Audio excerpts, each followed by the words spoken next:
Good morning दोस्तों, स्वागत है आप सभी का मेरे चैनल पे। मेरे चैनल का नाम है अनीता धर्मेंद्र। चैनल पे अगर आप नए हो तो प्लीज़ सब्सक्राइब कर लो।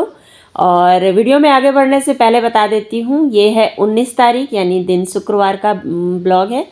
तो आज मैं उठ गई हूँ 5 बजे से ही, क्योंकि आज मुझे सब कुछ अकेले ही मैनेज करना है, क्योंकि हस्बैंड जी आज मेरी कोई हेल्प नहीं कर पाएंगे। हेल्प मतलब बच्चों को स्कूल छोड़ने का हेल्प ही बस एक करते थे। तो वो आज निकले हैं अपने ऑफिस के काम से, कल शाम में ही निकल गए थे वो।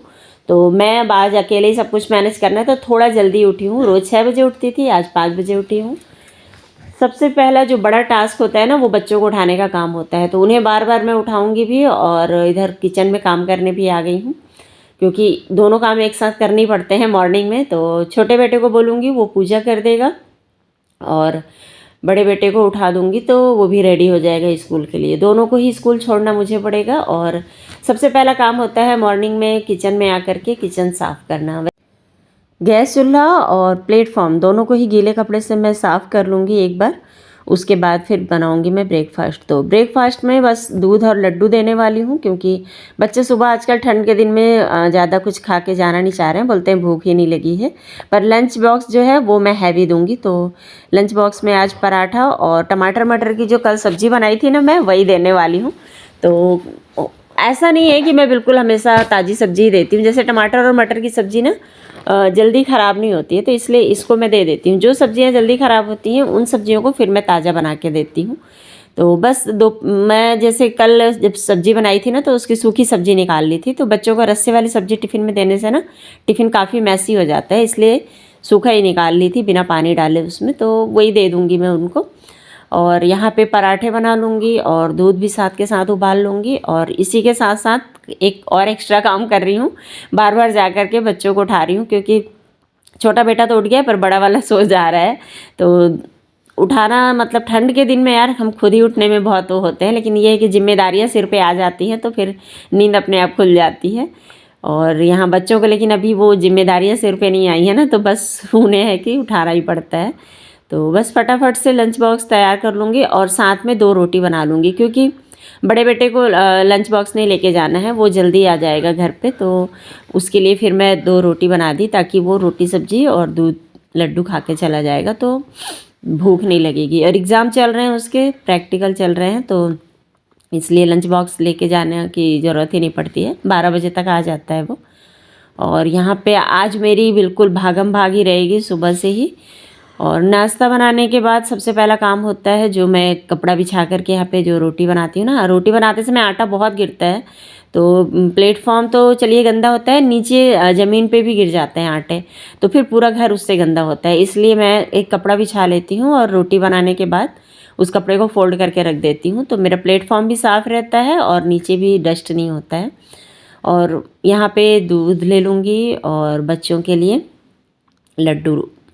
और दूध में ना मैं गुड़ मिलाऊंगी, क्योंकि गुड़ अच्छा होता है सर्दियों के दिनों में। वैसे शक्कर तो कभी भी नहीं खाना चाहिए, चाहे गर्मी हो चाहे ठंडी, लेकिन वही है कि अब टेस्ट बचपन से पसंद आ जाता है, और तो फिर उस टेस्ट को आप चेंज नहीं कर सकते हो। मतलब शक्कर की जगह गुड़ नहीं ले सकता है और गुड़ की जगह शक्कर नहीं ले सकता है। तो वही है कि जहाँ ज़रूरत जैसी समझ में आती है। जैसे दूध के साथ गुड़ भी अच्छा लगता है, इसलिए मैं गुड़ डाल दूँगी। और गुड़ भी ज़्यादा नहीं डालूँगी, क्योंकि लड्डू भी मीठा ही रहता है ड्राई फ्रूट्स का। और लड्डू ख़त्म हो गए थे तो बस बर्नी में भर दूँगी, क्योंकि इसमें भर के रखने से ना मुझे याद रहता है कि हाँ ये सब खाने की चीज़ें हैं।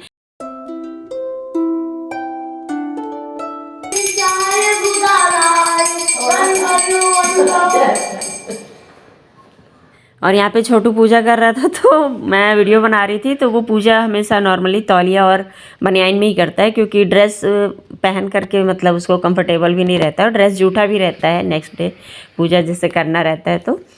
तो बस यहाँ पे पूजा हो गई है। और ये देखो अभी सुबह मतलब सूरज भी नहीं निकला। सूरज तो पूरा दिन नहीं निकलेगा आज। और ठंड इतनी ज़्यादा बढ़ गई है, पहले से भी ज़्यादा ऐसा लग रहा है। हम लोग तो सोचे थे ठंडी चली गई, मकर संक्रांति के बाद ठंड गायब हो गई थी, लेकिन फिर से ठंड वापस आ गई है। और देखते हैं अभी कब तक ठंड चलने वाली है। बिलासपुर में ज़्यादा वैसे ठंड रहती तो नहीं है, पर इस बार पता नहीं क्या हो गया है। छत्तीसगढ़ में भी मतलब इस बार, छत्तीसगढ़ में तो खैर ठंड रहती है। आप मैन पार्ट का नाम सुने होंगे अगर आप लोग, तो उसको तो छोटा शिमला कहा जाता है। लेकिन यहाँ पे जहाँ हम लोग रहते हैं ना बिलासपुर में, यहाँ पे ठंड बहुत कम रहती है, पर इस बार बहुत ज़्यादा ठंड पड़ रही। और मॉर्निंग में बस यही नज़ारा है, मुझे अच्छा लगता है यहाँ पे देखना। और बस इसके बाद बच्चों को स्कूल चली गई थी छोड़ने, और स्कूल छोड़ करके आई तो बालकनी में आई ताकि जो भी गीले कपड़े हैं उनको डाल दूं। और ये देखो यहाँ पे मैं कल रखी थी कुछ कपड़े सूखने के लिए, ये सूखे ही नहीं थे, तो बस इन्हीं को अभी डालूंगी मैं। और दूसरे कपड़े आज नहीं धोऊंगी, क्योंकि कपड़े जब सूख ही नहीं रहे तो धो के कोई मतलब नहीं है, फिर उसमें ना स्मेल आ जाती है। तो बस यहाँ पे आ गई हूँ और अकेले हूँ तो अजीब भी लग रहा है, लेकिन क्या कर सकते हैं, बच्चों को स्कूल जाना ही पड़ेगा, हस्बैंड जी को भी जॉब करना होगा। और ये ना यहाँ पे सारे जो सीढ़ी पर सामान रखे हैं ना, तो ये जब मैं घर को साफ़ करती हूँ ना, तो कुछ कुछ सामान ऐसे हैं जिनको ऊपर रखना है, तो यहीं ला के रखती हूँ, मैं बार बार ऊपर नहीं जाती हूँ। तो जब इकट्ठे हो जाते हैं तो फिर इनको जब एक बार ऊपर जाती हूँ तो सारा लेके चले जाती हूँ। तो 2 दिन 3 दिन करके इकट्ठे करती हूँ, उसके बाद फिर इनको रख देती हूँ। तो चलिए फिर बहुत सारे काम निपट गए हैं, और यहाँ पे अब आ गई हूँ ढेर सारे जो मटर हैं उनको छीलने, क्योंकि ठंड भी है और ज़्यादा कुछ काम करने का मेरा मन भी नहीं कर रहा था, और बच्चों को भी लेने जाना था 2 घंटे से। तो मैं सोची कि बस आज मटर छीलूँगी, और खाने में ज़्यादा कुछ नहीं बनाना है, सब्जी बचा हुआ है टमाटर का, तो बस रोटी या चावल बना लूँगी। वैसे तो ठंड है तो रोटी सोच रही हूँ बनाऊँगी, क्योंकि ठंड में ज़्यादा चावल खाने का मन नहीं होता है।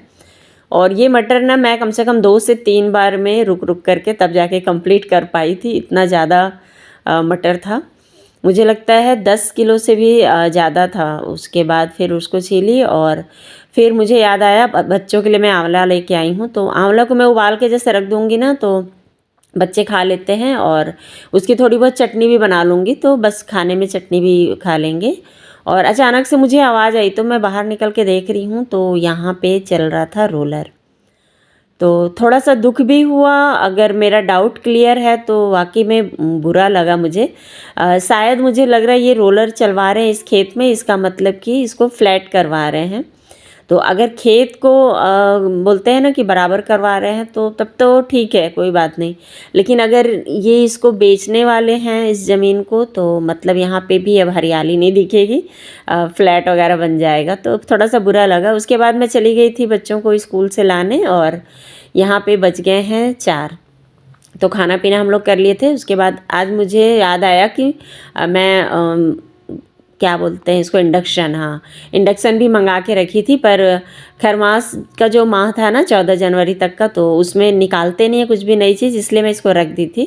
तो आज अचानक से याद आया तो बस इसको आज ओपन किए, और इसमें ना बहुत सारी जानकारी मुझे पता नहीं है, वैसे बस इसी को देख करके फिर पढ़ेंगे, उसके बाद समझेंगे। और अगर आप लोगों को नॉलेज होगा ना तो मुझे ज़रूर बताना कुछ भी इसके बारे में। मैं फ़र्स्ट टाइम इसको यूज़ कर रही हूँ। हीटर तो हम लोग बहुत यूज़ किए हैं, पापा के घर पे ही था तो इलेक्ट्रिक हीटर, लेकिन ये जो इंडक्शन है इसके लिए मुझे ढेर सारे बर्तन भी मंगाने होंगे। वैसे प्रेशर कुकर है मेरे पास, और स्टील का एक गंज भी है जिसमें दूध गर्म हो, तो वो सब इस पे काम करेंगे। लेकिन पैन वगैरह 1-2 और मंगवाने होंगे, ताकि जैसे कढ़ाई भी मुझे एक लेनी होगी फ्लैट वाली, ताकि इस पे यूज़ कर पाऊँ। तो फ़िलहाल यहाँ पे दूध गर्म करने के लिए रख दिए थे, और दूध बहुत देर तक गर्म ही नहीं हो रहा था। फिर हम लोग इसमें सेट किए, फिर से पढ़े, और मतलब इसमें कुछ भी काम करने से पहले मुझे पढ़ना पड़ रहा है उसके बाद, तो बहुत ही ना कंझट सा लग रहा है। तो अगर आप लोग को ज़्यादा नॉलेज है ना तो मुझे बस ये बताना कि इसमें क्या ऑटोमेटिकली, मतलब जैसे दूध रख दें और वो खुद से जब वो फन्ने पे आए तो खुद से बंद हो जाएगा क्या? मुझे कमेंट में ज़रूर बताना अगर आप लोग को पता है तो। और बस अब आज का ब्लॉग यहीं पे करूँगी एंड, ज़्यादा कुछ बनाई नहीं, क्योंकि पूरे टाइम बस बच्चों को लाने ले जाने में ही रह गई और घर के कुछ कुछ काम निपटाई। तो चलिए फिर मिलूँगी नए वीडियो में, तब तक के लिए बाय बाय दोस्तों। चैनल पर नए हो तो प्लीज़ सब्सक्राइब कर लो, वीडियो को लाइक करना मत भूलना। Bye bye.